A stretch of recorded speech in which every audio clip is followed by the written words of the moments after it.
Salut, bienvenue sur la chaîne Au Gré du Vent. Je vous souhaite tout d'abord une bonne année 2020. Aujourd'hui, on va parler d'un sujet sérieux. Le titre de la vidéo est un peu provocateur, c'est volontaire, mais en fin de compte, on va voir qu'il ne l'est pas tant que ça. Si je vous dis mode éphémère, fast fashion, est-ce que ça vous dit quelque chose? Vous vous souvenez, avant, il y avait 4 saisons, et bien maintenant, il y en a 52. C'est le principe de la mode éphémère. Chaque semaine, les vitrines des boutiques changent. Chaque semaine, il y a de nouveaux articles. Et chaque semaine, vous n'êtes plus à la dernière mode. Où est le problème? Je vous explique ça tout de suite.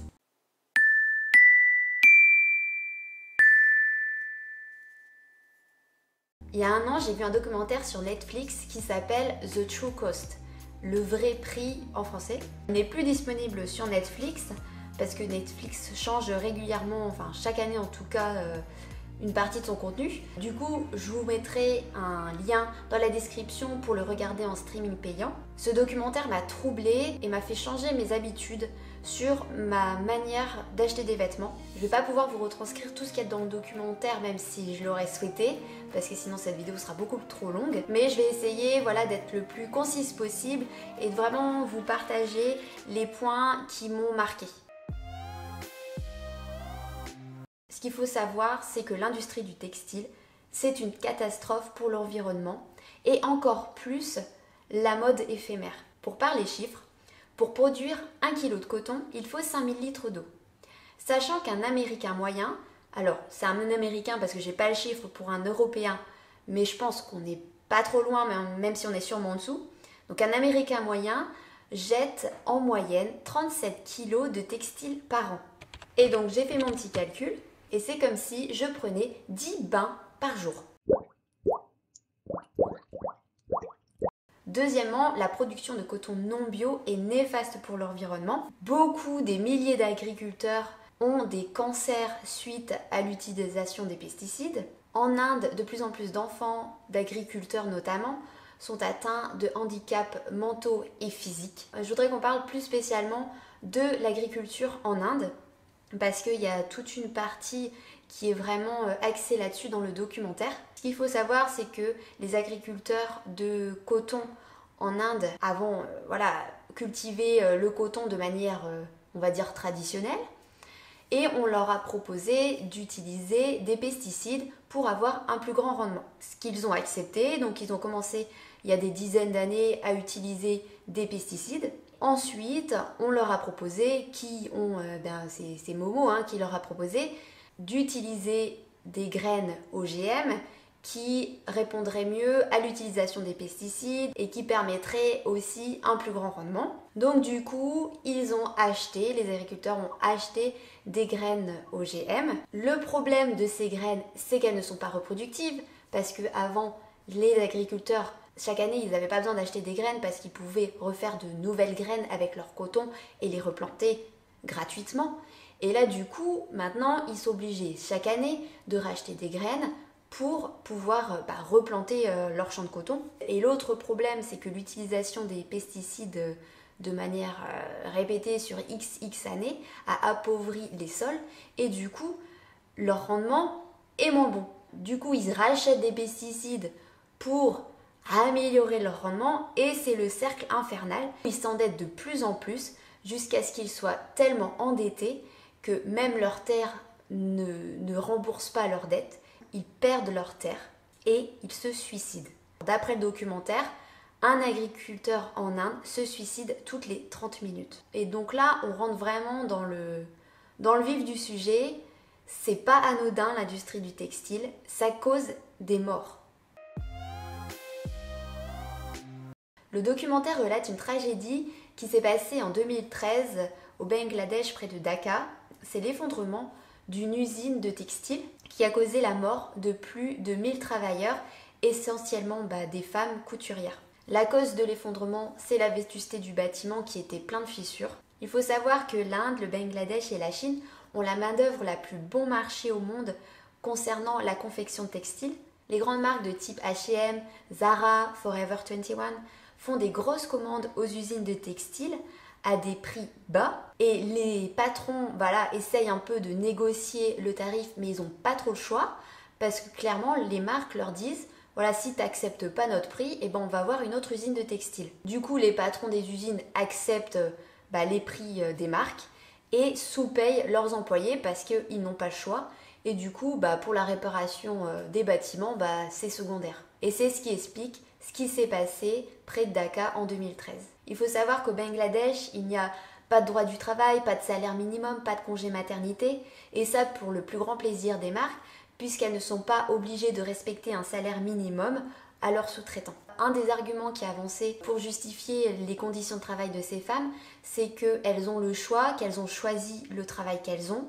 Et moi là je suis pas du tout d'accord, parce que c'est des personnes déjà qui n'ont pas un niveau d'éducation très élevé. On leur a appris à être couturières et voilà, elles sont couturières. Elles vont pas aller chercher un travail dans un autre domaine parce qu'elles ne savent pas faire autre chose que de la couture.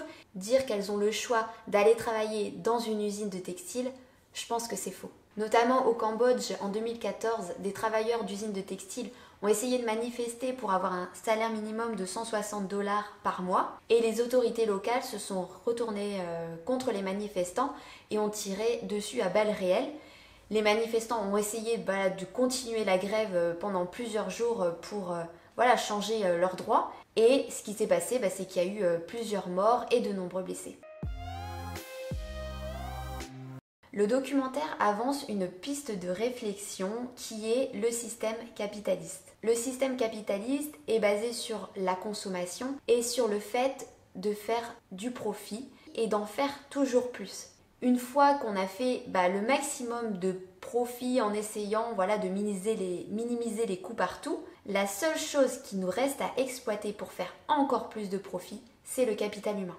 Livia First, qui est une fervente défenseuse de la mode éco-responsable, intervient dans le documentaire lors d'un congrès à Copenhague et je voudrais vous lire ses paroles parce que je trouve vraiment son discours percutant et vrai.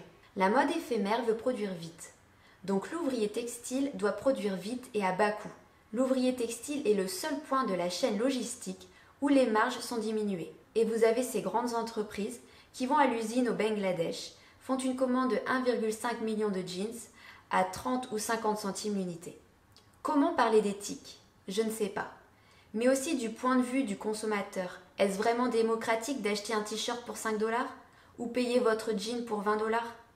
Est-ce qu'on ne se moque pas de nous? Il nous faut croire que nous sommes riches ou aisés, car nous pouvons acheter beaucoup. Mais en vérité, ils nous appauvrissent. Et la seule personne qui s'enrichit, ce sont les patrons des marques de mode éphémère. L'argument qui est souvent avancé pour justifier les conditions de travail de ces travailleurs, c'est que nous, occidentaux, nous leur offrons du travail. Et grâce à nous, en toute humilité, ils peuvent manger. Alors déjà, je ne suis pas sûre que ces peuples mourraient de faim avant que les Occidentaux arrivent avec leurs usines dans leur pays, mais imaginons que ce soit vrai. Est-ce que ça nous donne le droit de les sous-payer? Leur salaire leur couvre à peine leurs besoins vitaux. En fait, leur salaire leur permet juste de vivre et de continuer à travailler.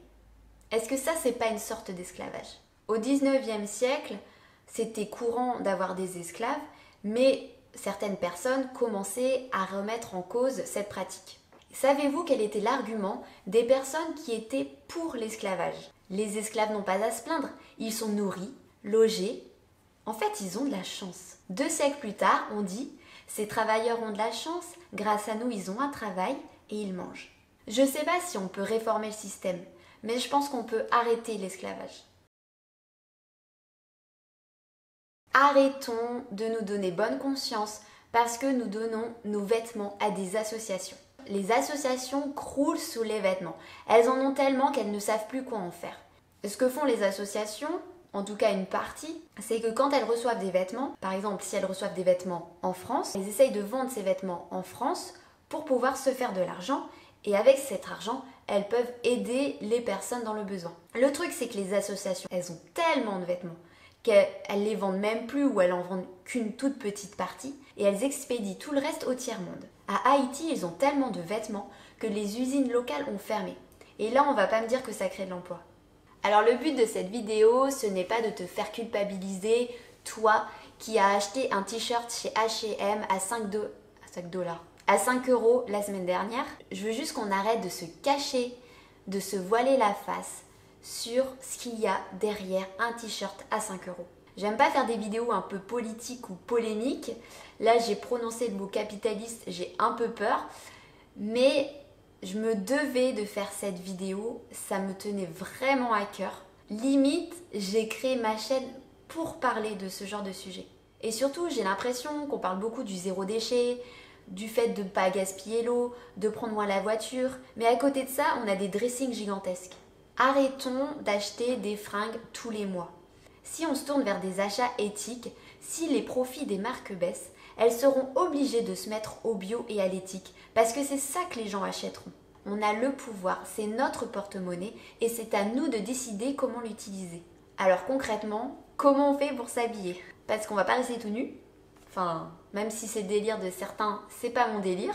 Comme cette vidéo est déjà assez longue et merci pour ceux qui sont restés jusqu'au bout, je vous ferai très prochainement une autre vidéo, je vous la mettrai ici et sous la vidéo, sur les solutions qui s'offrent à nous pour consommer éthique. Comment je fais pour habiller les enfants, comment je fais pour m'habiller, comment je fais pour Arthur, mon mari. Je vous partagerai mes marques préférées, nos astuces, en fait le retour de ma petite expérience et j'espère que ça pourra vous aider à vivre vos convictions. Et pour résumer, tu peux prendre des longues douches, mais arrête d'acheter des fringues.